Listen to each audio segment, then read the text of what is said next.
Phantom Canuck, good to see you again. SSA started a CDR back in February with a phone interview. They had me send in a long form and confirm my answers during the phone interview. SSA started a CDR back in February with a phone interview. Oh, the long form, confirm my answers during the phone interview. How long before I would get a follow-up or answer? Remember, when you do get the result, this is super important, guys. If you're on a CDR and your first initial, part of a CDR, and you get your letter saying, we have ceased you, we determine that you're not disabled anymore. There is that ridiculous 10-day window in which to ask for your benefits to continue pending appeal. 10 days from the date of the letter. I don't know about you, but I don't even get mail within 10 days. Usually. Sometimes I do, but usually it's very slow getting here. It is just, USPS is appalling. So I would like to think, and any of you that know can tell me if you ever figure it out. When you get it, let me know. Does it show up in your SSA.gov account and you get a notification or a text? I don't know how you guys see when they change things up there, because that would be the way to protect people from not having access because of that ridiculous 10-day time limit. That time limit should be at least 30 days. I'd say 30 days. Could they go 45? Sure, but I guess 30 would probably be enough. Because it's not supposed to be giving you weeks to think about it. It's supposed to be that you have the opportunity to ask for your benefits to continue pending your appeal of your CDR denial. Benefits to continue pending the appeal. Or, if you have other, income, working spouse, working boyfriend, girlfriend, or plenty in savings, and it's not that big of a deal for you, then fine. But otherwise, and most people really need it to continue to sustain themselves. So I've been practicing. So if someone says it just came about like 2 months ago, they're lying to you. I think I saw that out there. It's amazing what they're trying to do. Amazing. So you just saw a little clip from one of our live Q&As. It might leave you more questions, particularly if you had a little piece of that applied to you and some more facts that would make things different. If you do, feel free to put a comment down below about the extra details, and we could maybe even make a video on the particular aspects of that you'd be interested in. So in any event, I hope to see you on Wednesdays, 1:00 p.m. Eastern Standard Time, and also 9:00 a.m. every day. We have a share from the field, so to speak, of things that happen in our workday. So hope to see you then, and I will talk to you later. Bye-bye. Hey, so if the subject matter of the video you just listened to is of interest and you want more on it, stay tuned. Here's another one about the same topic, but a little bit different. Bye now. Good afternoon or morning if you're seeing this in the morning. I just wanted to share something that I thought maybe would be helpful for some others. This is if you've already prevailed, but you're going to be looking at a CDR down the road if you're paying attention. And to what extent do you continue to treat for impairments that are not really treatable? They're not going to improve. There's nothing to make them better or palliative, or you don't think that they are the thing that took you out of your work, that kind of thing. So I think this is my opinion about making a stronger case for CDR. I would look at you're going to have a difficulty if you don't have an ALJ decision. So if you won earlier, this is going to be harder. If you go to an ALJ hearing and you have a decision, it's very helpful because that decision is going to tell you exactly what impairments the judge found to be severe. And it's also going to tell you what impairments the judge found to exist that might not be severe, because they still have to be considered, because even non-severe ones may altogether kind of add up to something, particularly with the severe ones.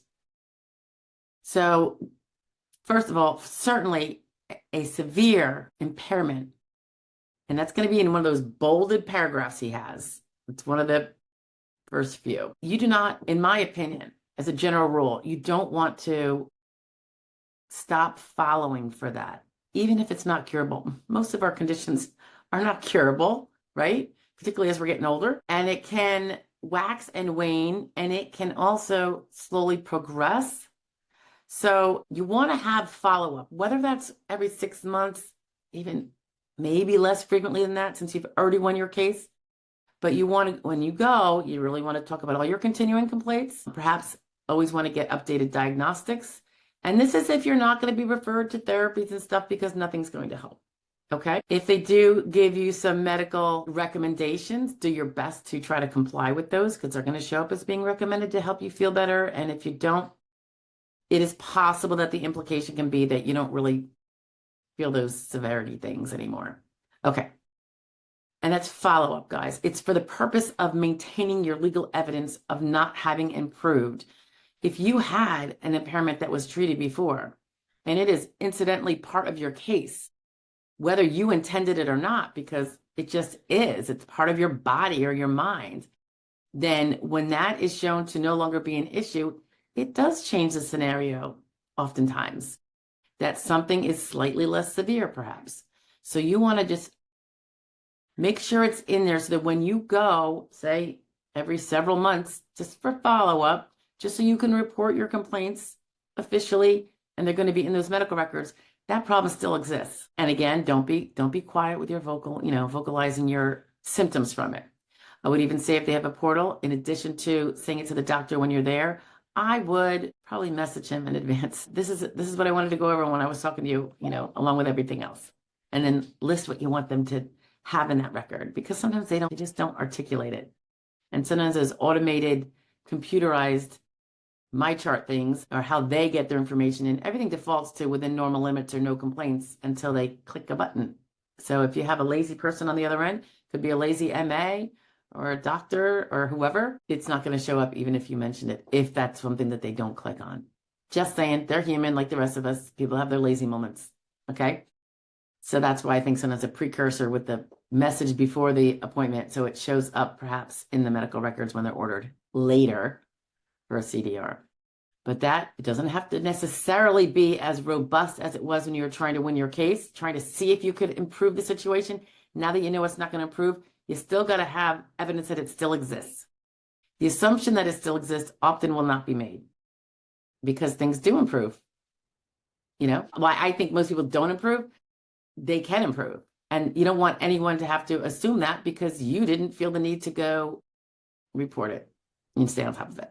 All right. Other impairments, I would say, if it's an impairment at all that you know is an impairment. Now, this is for the best case you can have in terms of defending a CDR.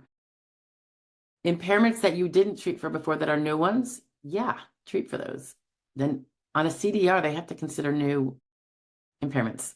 So even if your old ones improved, or they believe they did because the recorder of your records is a little wishy-washy in how they record, or you just don't complain that much, which is bad, then those other impairments could tip it back over on the disabled side.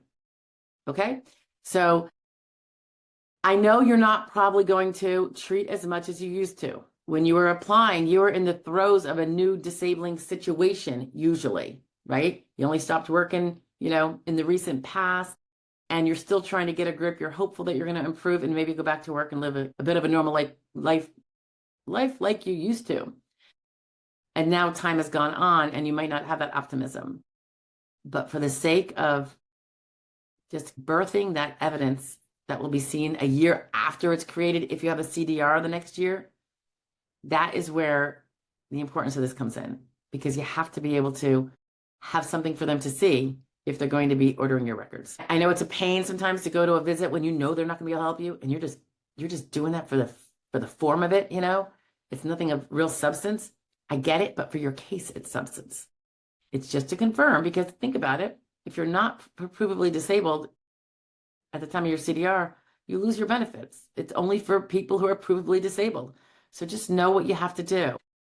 It's not as vigorous perhaps as before, but it's still there. So I would make sure that you are touching base with all those different impairment doctors. I prefer specialists myself. And the more articulating they are, the better. You might want to consider jotting down your symptoms the week before you go to the appointment, because it's so easy to forget ones that we haven't had in several days and we're just concentrating on the day. But if you have your little list and you could say, oh yeah, this is what's generally going on with me, doctor, on a weekly basis, this is what happens, and then you won't forget. We do forget, and they rush us, or they make us sit in the office and wait for them for 45 minutes, and they come in for 5 minutes. And by then you're like half asleep, and, you don't see them for very long. Be prepared for those now more rare or less frequent visits. And if they do recommend something like physical therapy, I would encourage you to comply. from a legal perspective, if nothing else, but who knows, maybe it would be helpful in a medical improvement situation sometimes. All right. Just wanted to share that because I was just speaking with someone today who really was only going after one thing because that's the way the person perceived their win with an ALJ to be based on the one thing. And I had him pull out his ALJ decision. And this is what you should do too if you have an ALJ decision, and look at that list of impairments, severe and non-severe. If there's things that the doctor doesn't find to be impairments at all, but you know they are, I would work those in too. Yeah. Blowing up, like if your big thing is mental, but in there, he's talking about you're being, limited to a light job because of physical degenerative disc disease. And now you don't go to an orthopedist all this time and you have a CDR. Well, boom. Now they just took out the light and now you could do heavy work and you're not disabled under the rules, perhaps. Okay. So stay diligent to the extent you have to. It is not as bad as when you were applying. It's just not as bad, but you still have to do something. Okay. And this is on you to some degree. All right. Bye, guys. I just want to add to the people that didn't have a decision from an ALJ where it's tougher because the SSA doesn't share with you what impairments they found you were disabled under, which ones were severe, which ones were not severe. This is a lot of squeaky wheel business here, but you can ask for your disability determination explanation. You would make a request from the field office. You might be using an SSA, I think it's 3288, to put it in writing. It's a form, but you're only asking for it's nice if you can get the whole file, but DDE, disability determination explanation, is where they kind of go through at that level what they found you to be disabled under. A lot of times it's a listing when it's that early. Same. Okay. Have a great day, guys. Bye.